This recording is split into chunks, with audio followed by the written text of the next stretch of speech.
Hello, year one. I hope you all had a lovely weekend, and hello to our year one bubble who are self-isolating this week. I hope you enjoy your learning from home this week and look forward to seeing you again the week after. So welcome to your science lesson for this week. Let's start with our just checking questions. So remember, you can pause between each one to see, to have a go. So let's start with a question from last lesson. List two properties of elastic bands.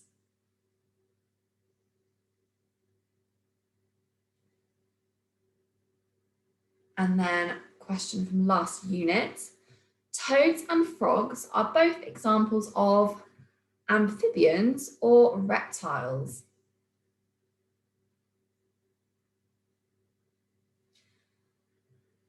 Question from last term. Reptiles are cold-blooded vertebrates and are covered in scales. True or false?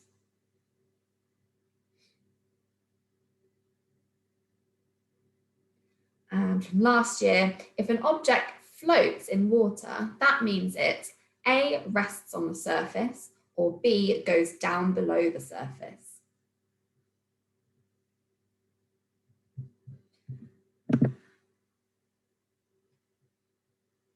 Okay, let's go through the answers then. So, two properties of elastic bands.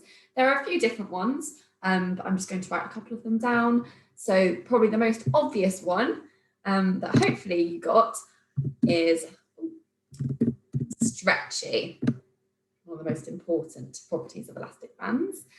And then let's go for bendy. So stretchy and bendy are two properties of elastic bands. You might have also said something like dull, because they don't tend to be shiny, do they? Okay, and then question from last unit, toads and frogs are both examples of amphibians. Then reptiles are cold-blooded vertebrates and covered in scales. That is true. Oops. And if an object floats in water, that means it A, rests on the surface. Well done if you got those all right. So today's big question is, why is paper not a good material for a spoon?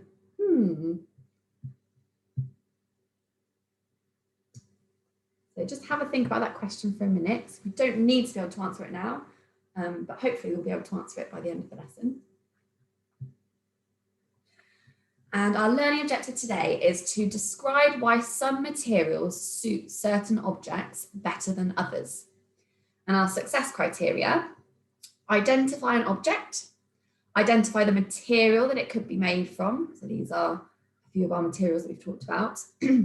And describe how the properties of the material match what is needed from the object.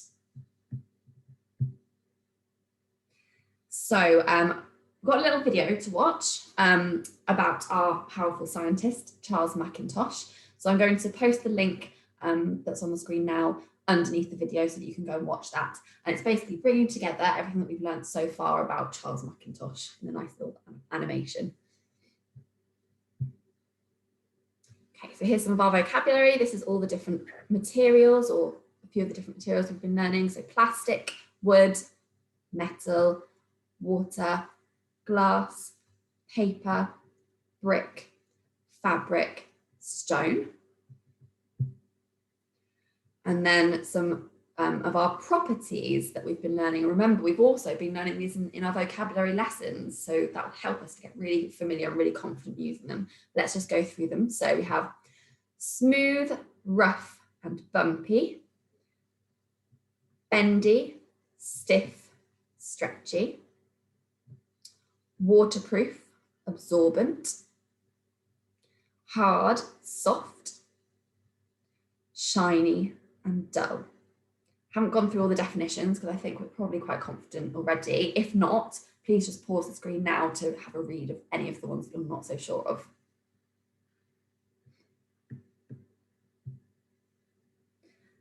Okay, so this is Cora. Cora loves football, but she does not have a football of her own. She's decided to try and make one out of cardboard. Do you think this is a good idea?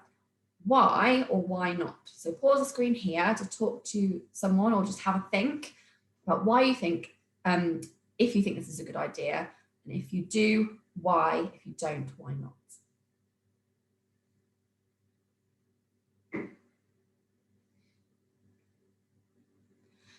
Okay, so cardboard is quite a bendy, soft material, isn't it? And it's also absorbent, so it soaks up water or liquid. Now, footballs, as we know, well, firstly, they need to be what shape? If you said circle, not quite, because that's a 2D shape, a flat shape. They need to be a sphere shape. Now, although cardboard's bendy and flexible, do we think we can bend it into the shape of a sphere? No, we can't.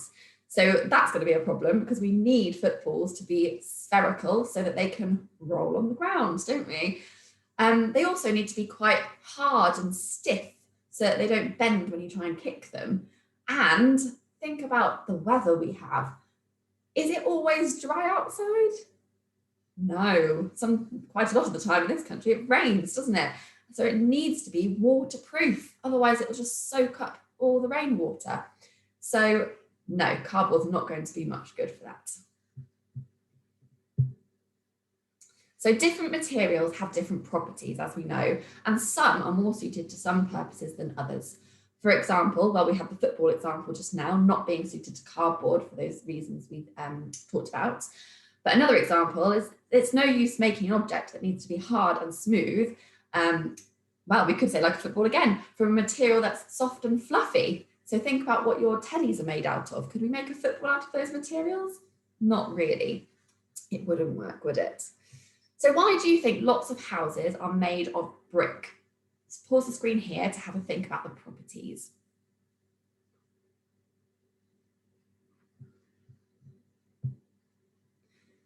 So houses have to be sturdy and strong so that they don't fall down, don't they? We don't want our houses falling down. And bricks are perfect for houses because they are hard, rigid and tough. And they won't move in the wind. Why do you think clothes are made out of fabric? So pause the screen again here to have a think.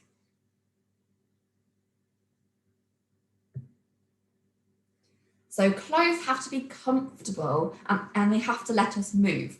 So fabric is flexible and stretchy, so we can move our arms and legs without being stopped.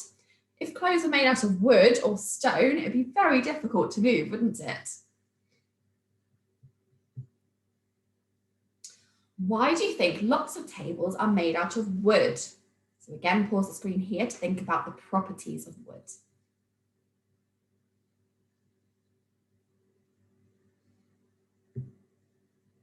So tables have to be hard and sturdy, a bit like houses. Wood is a good material for tables because it will not stretch or bend when you lean on it.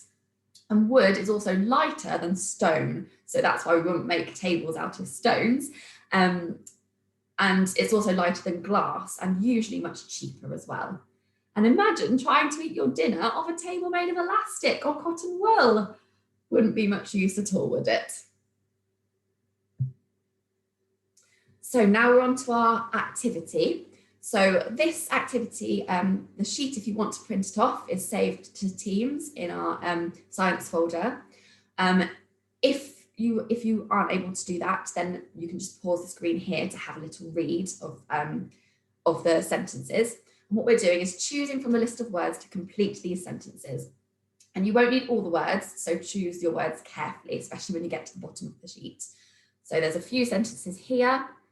And then if we scroll down, there's a paragraph as well with these 9 words to choose from. So this is kind of trickier than the others. So pause here if you need to. But again, you could just go to Teams and print off if you like.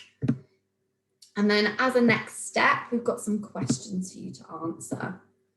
So questions are, why do you think spoons are made out of metal and plastic instead of paper? That's going back to our original big question. Why do you think pillows are made out of fabric instead of plastic? Why do you think bottles are made out of plastic or glass instead of wood? And why do you think coins are made out of metal instead of cardboard? Okay, have fun, guys, and see you tomorrow.